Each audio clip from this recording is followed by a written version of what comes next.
चलें जी, आज हम जा रहे हैं जनाब अपने प्रोसेस की थर्ड क्लास की तरफ। आज हमने अपने स्टेज 1 के रिमेनिंग 3 केसेस देखने हैं। 3 केसेस हम ऑलरेडी देख चुके हैं, लेकिन सर मैं ब्रीफली ज़रा रिकॉल कर दूं, अब तक हमने प्रोसेस कॉस्टिंग में जो मेन चीज़ पढ़ी है वो क्या पढ़ी है सर। हमने जो सबसे मेन चीज़ पढ़ी है ना प्रोसेस कॉस्टिंग में अब तक, that relates to cost per unit. देखिए, हमने ये पढ़ा है कि आपको जब भी कॉस्ट पर यूनिट कैलकुलेट करनी है ना, आपने उठानी है कॉस्ट, चाहे प्रोसेस का पहला स्टेज चल रहा हो, चाहे प्रोसेस का आखिरी स्टेज चल रहा हो, चाहे प्रोसेस का कोई भी केस चल रहा हो, आपने लेनी है कॉस्ट। आपने उसको डिवाइड करना है किससे? एक्सपेक्टेड आउटपुट से, यानी इनपुट माइनस नॉर्मल लॉस से। इससे आपके पास आ जाएगी कॉस्ट पर यूनिट। इस कॉस्ट पर यूनिट में ना एबनॉर्मल लॉस शामिल है, ना एबनॉर्मल गेन शामिल है। एबनॉर्मेलिटी प्रोड्यूसर को हिट करती है, बायर को हम कॉस्ट पर यूनिट में वो ट्रांसफर नहीं करते हैं। अगर लॉस नॉर्मल लॉस से ज़्यादा हो गया तब भी कॉस्ट पर यूनिट इतना ही रहेगा, अगर लॉस नॉर्मल लॉस से कम हुआ तब भी कॉस्ट पर यूनिट इतना ही रहेगा। क्लियर है? अच्छा जी, एक स्टेप हम आगे बढ़ते हैं जनाब अल्लाह का नाम लेके। अब हम देखने जा रहे हैं सर आज के क्लास में स्क्रैप वैल्यू का इंपैक्ट। देखिए, स्क्रैप वैल्यू है क्या सर? स्क्रैप वैल्यू है कचरा बेच के पैसे रिकवर करना। क्या चीज? क्या चीज सर? सर इसका मतलब है सेल्स वैल्यू या सेल्स प्रोसीड्स या प्रोसीड्स फ्रॉम लॉस यूनिट्स। अब बताएं, ये नॉर्मल लॉस का यूनिट भी बेच के आता होगा, एबनॉर्मल लॉस का यूनिट भी बेच के कचरा आता होगा, ऐसा? तो मुझे एक बात बताएं सर, नॉर्मल लॉस किसको हिट करता? नॉर्मल लॉस किसको हिट करता है sir? Hit benefit. Sir normal loss किसको हिट करता है सर?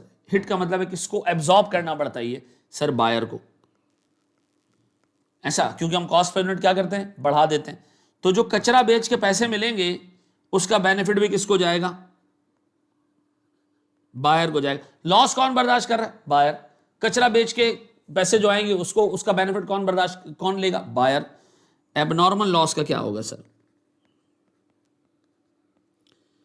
एबनॉर्मल लॉस का कचरा प्रोड्यूसर के हिस्से आता है।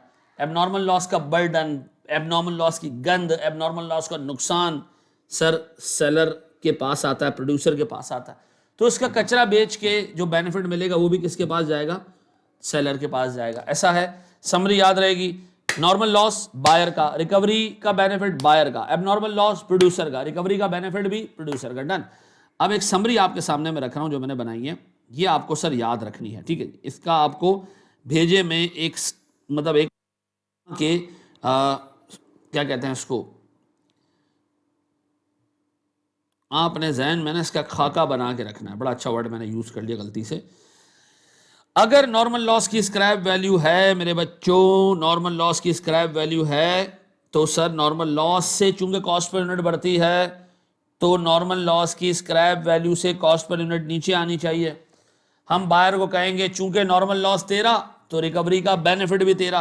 नॉर्मल लॉस की वजह से कॉस्ट पर यूनिट बढ़ेगी, रिकवरी की वजह से कॉस्ट पर यूनिट कम हो जाएगी। कैसे, वो भी हम देखते हैं। Abnormal loss producer, abnormal loss पूरा तेरा, तो कचरा बेच के जो पैसे आएंगे उसका बेनिफिट भी तेरा। तो एबनॉर्मल लॉस कैसे अब बुक होगा? Net of scrap value. कैसे? Net of scrap value, net of scrap value. ऐसा। अब आओ मेरे बच्चों, मैं आपके सामने सर एक छोटा सा एनालिसिस रख रहा हूं, बोर्ड पे एक छोटा सा क्वेश्चन रखते हैं ताकि हम ये देख सकें। नॉर्मल लॉस प्रोड्यूसर का ना सर, नॉर्मल लॉस बायर का, नॉर्मल लॉस की रिकवरी का बेनिफिट भी बायर का, एबनॉर्मल लॉस प्रोड्यूसर का, एबनॉर्मल लॉस की रिकवरी का बेनिफिट भी प्रोड्यूसर का। Normal abnormal, normal buyer buyer, abnormal producer producer. Done, याद रहेगा? अच्छा जी, आए इधर एक छोटा सा क्वेश्चन देखते हैं जनाब।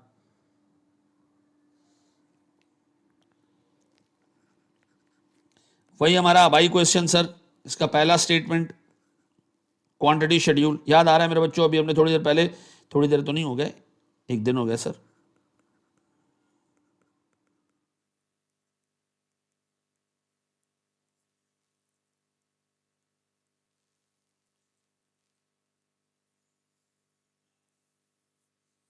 मेरे बच्चों सबसे पहले मैं आपसे जानना चाह रहा हूं सर, अज्यूम करें मेरे पास इनपुट है सर 12,000 यूनिट्स का। डन। सर मेरे पास कंप्लीट हुए यूनिट्स कितने? सर 10,000, सर नॉर्मल लॉस आया, सर पता है कितने का, 2,000 यूनिट्स का, कोई एबनॉर्मल लॉस नहीं, कोई एबनॉर्मल लॉस नहीं, ये हो गया 12,000। क्वांटिटी शेड्यूल ये वही है जो हमने ऊपर केस 1 में देखा था, याद आ रहा है सर। फिर मेरे पास सेकंड स्टेप, डब्बा क्यों बन रहा है भाई, second step sir, cost per unit कैसे निकालते हैं जनाब, हम कैसे निकालते हैं सर। अज्यूम करें मेरी कॉस्ट लगी है 2,40,000, आम तौर पे मेरे बच्चों उसको हम डिवाइड करते हैं किससे, 12,000 माइनस नॉर्मल लॉस। ऐसा अगर मैं इसको 12,000 से खाली डिवाइड करता ना तो मेरी कॉस्ट पर यूनिट आती 20, लेकिन सर मैं जब नॉर्मल लॉस यहाँ से माइनस कर देता हूँ तो मेरा डिनोमिनेटर छोटा हो जाता है सर, जिससे मेरी कॉस्ट पर यूनिट 20 से बढ़ के कितनी हो जाती है, 24। तो इस कॉस्ट पर यूनिट में नॉर्मल लॉस डल गया, डल गया। अब बताओ हमने अपने कस्टमर को कितने यूनिट बेचे, कितने, 10, लेकिन पैसे कितनों के चार्ज किए, 12 के, कॉस्ट पर यूनिट बढ़ा के। अब बताओ जो कचरा बचा है इसके लिए क्या बायर पे कर चुका है, जो कचरा 2,000 यूनिट का इसके लिए बायर पे कर चुका है, कस्टमर पे कर चुका है, यस। कस्टमर ने सर 12,000 यूनिट के पैसे दिए जबकि आपने उसको सिर्फ 10,000 यूनिट दिए, कचरा अभी भी प्रोड्यूसर के पास पड़ा हुआ है। कचरा प्रोड्यूसर ने एक कबाड़ी को उठा के 10 रुपए के हिसाब से बेच दिया। हक हलाल की बात की जाए तो ये यूनिट किसके थे, बायर के, क्योंकि बायर ने 10,000 यूनिट खरीद के 12,000 यूनिट के पैसे दिए। एक यूनिट की कॉस्ट हमने इतनी बढ़ा दी कि पूरे 2,40 जो प्रोड्यूसर ने खर्चा किए थे पूरे 2,40 कस्टमर से रिकवर हो गए। अब सर कस्टमर को हमने कहा जो 2,000 यूनिट का कचरा है भाई हमने बेच दिया, इसके पैसे हमें मिल चुके हैं, हम चाह रहे हैं कि हम तुम्हें इसके पैसे ना दें बल्कि हम कॉस्ट पर यूनिट क्या करें, रिड्यूस कर दें। हम कॉस्ट पर यूनिट क्या कर दें, रिड्यूस कर दें। अब आपके लिए कॉस्ट पर यूनिट 24 नहीं होगी बल्कि 22 होगी। बताओ इस कॉस्ट पर यूनिट में क्या क्या शामिल है सर, इसमें नॉर्मल लॉस शामिल है, बेस वैल्यू शामिल है और नॉर्मल लॉस की रिकवरी का बेनिफिट भी शामिल है। अब बताओ सर नॉर्मल लॉस बायर को कैसे जाता है, कॉस्ट पर यूनिट बढ़ा के, और नॉर्मल लॉस की रिकवरी होने के बाद प्रोड्यूसर रिकवरी अपनी जेब में रखता है, लेकिन बायर के लिए यूनिट क्या कर देता है, सस्ता। अब बताओ इस यूनिट को अगर मैं सर नॉर्मल लॉस हटा देता तो कॉस्ट पर यूनिट 20 होती, नॉर्मल लॉस की वजह से 24 हो गई, रिकवरी की वजह से एक नॉच और नीचे आ गई। अब बताओ प्रोड्यूसर पता है क्या सोच रहा है, प्रोड्यूसर कह रहा है मैंने 2,40 का खर्चा किया था, 20 वापस आ गए तो मेरे जेब से जो नेट खर्चा हुआ वो 2,20 का हुआ, ऐसा। अब बताओ मेरे बच्चों कॉस्ट पर यूनिट को अफेक्ट करेगा normal loss, yes, cost per unit को बढ़ाएगा और नॉर्मल लॉस की रिकवरी कॉस्ट पर यूनिट को कम करेगी। तो अगर मैं यहां से एक छोटी सी समरी लिख दूं, normal loss increases cost per unit, sir scrap value of normal loss reduces cost per unit, done. अब बताओ मैं तीसरा स्टेटमेंट बनाने जा रहा हूं मेरे बच्चों, किस चीज का, कॉस्ट अकाउंटेड फॉर का। मेरे बच्चों ये चीज याद रखना, प्रोड्यूसर की जेब से जो नेट आउटफ्लो हुआ है, क्या हुआ है, जो नेट आउटफ्लो हुआ है किससे, प्रोड्यूसर की जेब से। फिर रिपीट करो मेरी वर्डिंग्स, प्रोड्यूसर की जेब से जो नेट आउटफ्लो हुआ है वो रिकंसाइल करने हम जा रहे हैं। नेट आउटफ्लो कितना है प्रोड्यूसर की जेब से, ऐसी सोचो, नेट आउटफ्लो कितना है सर, नेट आउटफ्लो कितना है प्रोड्यूसर की जेब से मेरे बच्चों, सोचो।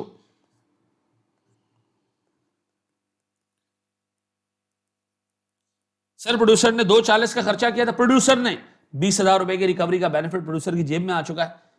बायर के दिल में यूनिट सस्ता किया ना, कचरे का पैसा था हमारी जेब में है ना, हमारी जेब से नेट कितने पैसे निकले अब तक, 2,20। कॉस्ट अकाउंटेड फॉर भी 2,20 ही का बनेगा। कॉस्ट अकाउंटेड फॉर हमेशा प्रोड्यूसर की जेब से जो नेट अमाउंट गई होती है उसका बनता है। अब बताएं नेट अमाउंट हमारी जेब से 2,20 गई है, बनाया क्या हमने सर, स्टॉक कितने का मेरे बच्चों, सर मैंने 10,000 यूनिट कस्टमर को बेचने हैं and for every unit I would be charging 22 rupees, and इस तरह हम 2,20,000 रुपए अपने कस्टमर से चार्ज कर लेंगे। बस स्टेटमेंट में एक ही लाइन आएगी। अब बताओ प्यारे बच्चों, हम बना रहे हैं प्रोसेस अकाउंट, हम क्या बना रहे हैं,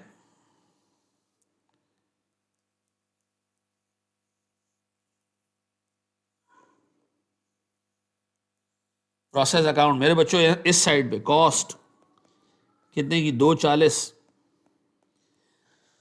फिर जी, फिर मेरे बच्चों दूसरी साइड पे हमें कैश रिसीव हुआ कचरा बेच के, कितने का जी, 10,000 का। और दूसरी साइड पे स्टॉक बना 10 का, 20 का, 20 का कचरा बेचा हमने। और दूसरी साइड पे स्टॉक कितने का जी, 2,20,000 का, पक्का। और इस कैश के आगे लिख दूं नॉर्मल लॉस स्क्रैप वैल्यू, ऐसा normal loss scrap value. Entries pass करेंगे सर इसकी हम, तो हम कहेंगे जी प्रोसेस डेबिट कितने से, 240। सर कैश क्रेडिट कितने से, 240, पक्का। फिर हमने क्या किया जी, फिर हमने कचरा बेचा, cash debit for normal loss scrap value कितना जी, 20,000। और सर मेरे पास प्रोसेस क्रेडिट कितने से जी, 20,000, पक्का जी। सर इसके बाद हमने एक और एंट्री पास की, वो क्या जी, स्टॉक डेबिट कितने से जी, 2,20,000। और सर मेरे पास क्या चीज़, प्रोसेस क्रेडिट कितने से जी, 2,20,000। डन। याद रहेगा मेरे बच्चों, याद रहेगा ये। हमने अपने बायर के लिए, कस्टमर के लिए एक यूनिट की कॉस्ट को कम कर देना है, इतना कम कर देना है सर कि उसमें नॉर्मल लॉस का बेनिफिट आ जाए।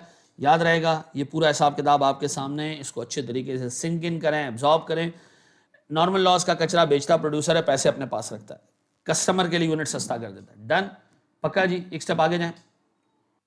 चलो जी, हमारे सामने एक क्वेश्चन है, जो अभी आपने एक सेशन देखा सर, केस देखा, उसी को हम प्रैक्टिस कर रहे हैं। सर हमारे सामने क्वेश्चन है जिसमें इनपुट आ रहा है 40,000 यूनिट्स का, उसमें से 85% गुड आउटपुट निकलेगा, 15% नॉर्मल लॉस निकला, ठीक है जी। कॉस्ट इतनी है, स्क्रैप वैल्यू ऑफ लॉसेज इतना है। सबसे पहले तो एक काम करते हैं, हम क्वांटिटी शेड्यूल बनाते हैं सर, पहली चीज़।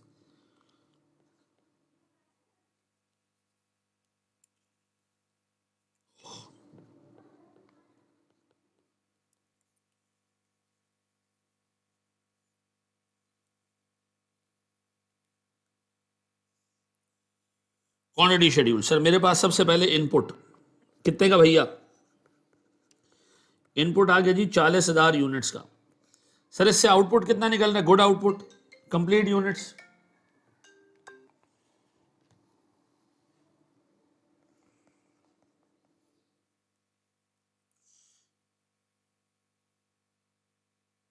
चल रही है जी। कंप्लीट आउटपुट कितना है सर हमारे पास, 85%, दैट इज 34,000। और सर हमारे पास आ रहा है नॉर्मल लॉस कितने का जी, 6,000। बताएं सर ये मेरे पास कितना होगा टोटल, एक सेकंड होल्ड कीजिएगा। हाँ जी, ये हो गया जी मेरे पास कितने जी, 40,000। डन। मेरे पास सर ये आ गया हिसाब किताब। अच्छा यार, ये थोड़ा दूसरे सवाल में घुस रहा है ये, तो इसको थोड़ा सा नीचे कर देते हैं, ठीक है जी। अब बताओ मेरे बच्चों, मैं तीसरा स्टेटमेंट बनाने जा रहा हूँ किस चीज़ का, या दूसरा स्टेटमेंट है हमारे पास कॉस्ट पर यूनिट का। कैसे निकलेगी जी कॉस्ट पर यूनिट, सर हमारी कॉस्ट कितनी है, सर हमारी कॉस्ट है 2,115, ऐसा ही है, 0,000। सर ये मेरी कॉस्ट है, उसको मैं डिवाइड कर रहा हूँ, पता है किससे, सर एक्सपेक्टेड आउटपुट से। एक्सपेक्टेड आउटपुट कितना है जी, 40,000 माइनस 6,000। जब नीचे से आपने लॉस 6,000 का माइनस किया, तो ऊपर से इसी लॉस की स्क्रैप वैल्यू भी माइनस कर दें 12.5 के हिसाब से। देखें कितना आता है सर कॉस्ट पर यूनिट, कितना आता है, 60। अच्छा जी, अब बताएं सर, ये चेक कर लें, 60 ही आ रहा है। 6,000 इंटू 12.5 दिस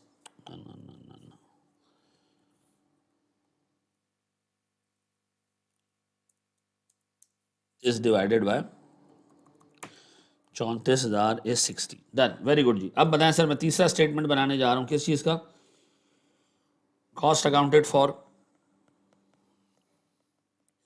अब बताओ मैंने कितनी कॉस्ट अकाउंट फॉर करनी है, कितनी कॉस्ट अकाउंट फॉर करनी है सर, मैंने सिर्फ ये ऊपर वाली कॉस्ट अकाउंट फॉर करनी है। ऊपर वाली कॉस्ट है कितनी सर, अगर इन सबको नेट करें तो मैंने अकाउंट फॉर करनी है कितनी, मैंने अकाउंट फॉर करनी है सर ₹2040,000। डन, ये मैंने अकाउंट फॉर करनी है बस। ये जरूरी नहीं है ऊपर वाला पार्ट हो, सिर्फ अभी हमें पता है कि जी हमने इतने का खर्चा किया और इतने का कचरा हमें रिसीव हुआ है। डन, कचरे के पैसे हमें रिसीव हुए। अब बताएं जी, हमारे पास स्टॉक, सीधा सीधी हिसाब किताब है सर, मेरे पास 34,000 यूनिट्स बने हैं, और for every unit we have charge 60 rupees, तो ये हमारे पास आ रहा है 2,040,000। अब बताओ, मैं सिर्फ प्रोसेस अकाउंट बनाऊंगा, मैं जनरल एंट्रीज नहीं बनाऊंगा, ऑलमोस्ट आइडेंटिकल है जनरल एंट्रीज, ठीक है जी। प्रोसेस अकाउंट में बना रहा हूँ सर। अब अगर मैं सर प्रोसेस अकाउंट को ओपनिंग बैलेंस लूँ इसका, सर ओपनिंग ओपनिंग कुछ नहीं है सर इसके अंदर। इस वक्त सर मेरे पास कॉस्ट है कितने की, 2,11,5,000। बताएं दूसरी तरफ सर मेरे पास कचरा बेच के कैश आया कितने का, सर मेरे पास कचरा बेच के कैश आया है 60,000। 6,000 इंटू 12.5 इज 75,000। पक्का चेक करो जरा, 75 ही बनता ही है। Yes sir. बाकी का हमने क्या बना दिया, बाकी का हमने बनाया सर स्टॉक। डन। कितने का जी, 2,040,000। Done sir. यहां हमारे पास ये मामला खत्म हुआ। हमने स्टेज 1 का केस नंबर 4 देखा। आए जरा केस नंबर 5 देखते हैं विद एग्जांपल्स। ठीक है जी।